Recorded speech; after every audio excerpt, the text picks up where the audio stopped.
Hello everyone and welcome to another very exciting episode here on the MIgardener channel. I'm so excited for this episode. So the reason why you're seeing this episode and not a continuation of the Back to Basics series is because we had some inclement weather. It was really nasty, super windy. It ruined a lot of our footage, and so I was kind of upset that we had to go back and refilm that. So we're waiting because now we got snow on the ground. So we're just kind of waiting for that to kind of clear so we can refilm that kind of stuff. So I do apologize. We are always kind of at the mercy of Mother Nature, and that's, as gardeners, you got to get used to it. So yeah, so that's why there was not a video on Monday. We are here and we are getting ready to grow big. But I wanted to do some final stuff with the grow bed here. I wanted to talk about some questions that have come up and answer those because I thought it'd be kind of fun. And also, I wanted to announce some really cool things about this grow bed that I've discovered through growing with this bed.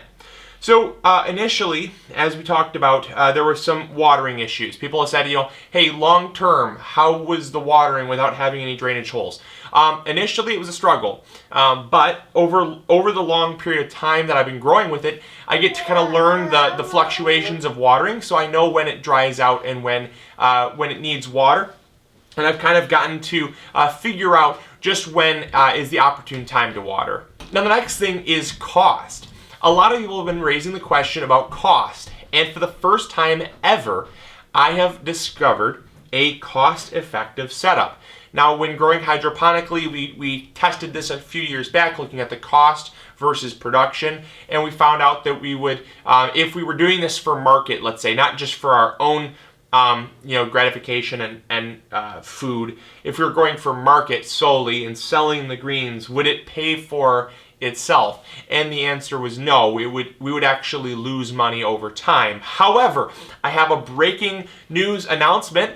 This system here has been outproducing the cost of these lights since about a month and a half ago. So initially, the answer is no. Initially, it was totally a lost cost.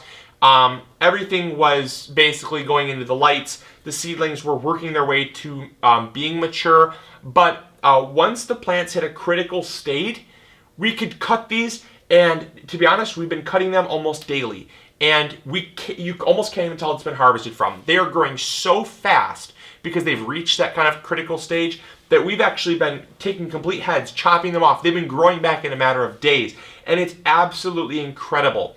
We've been harvesting about $4 worth of lettuce every day. And this is compared to what you'd get organically in the store. So we've been harvesting about $4 worth of lettuce a day. And these lights run about $20 a month, about $15 a piece. So it's about $30 a month. And so for $30 a month, we can essentially, in 10 days, we can pay for these lights using these greens. So definitely, it is absolutely paying for itself, and I contribute that solely to the high-intensity planting. As you know, I go for a very high-intensity approach. This is how we grow outdoors as well as apparently indoors, and I love it. I absolutely love it. It is the best way to grow. It uses the space most effectively. The plants do not mind it as long as you're growing in a very high nutrient soil, a very nutrient-dense soil. The plants do not mind being close. So I am really going to struggle. I'm not struggling. I'm really going to be I'm really going to be pushing this method this year. And I think where I got to struggling is I feel like I've been struggling to show good ways of portraying my method versus other methods. I think that I've got a real good handle on not only how I've been growing, but how it's been working so well. And I've been constantly learning and learning from not only myself, but my results, because they do help me to learn a lot. So I have been kind of struggling to convey it in words, but I think this year I'm really going to be able to push it harder than ever because I actually know what's going on and I get to understand how the plants work. So yeah, so I'm very excited about this. I am so proud of the results, and yeah, this is, oh my gosh, this is amazing.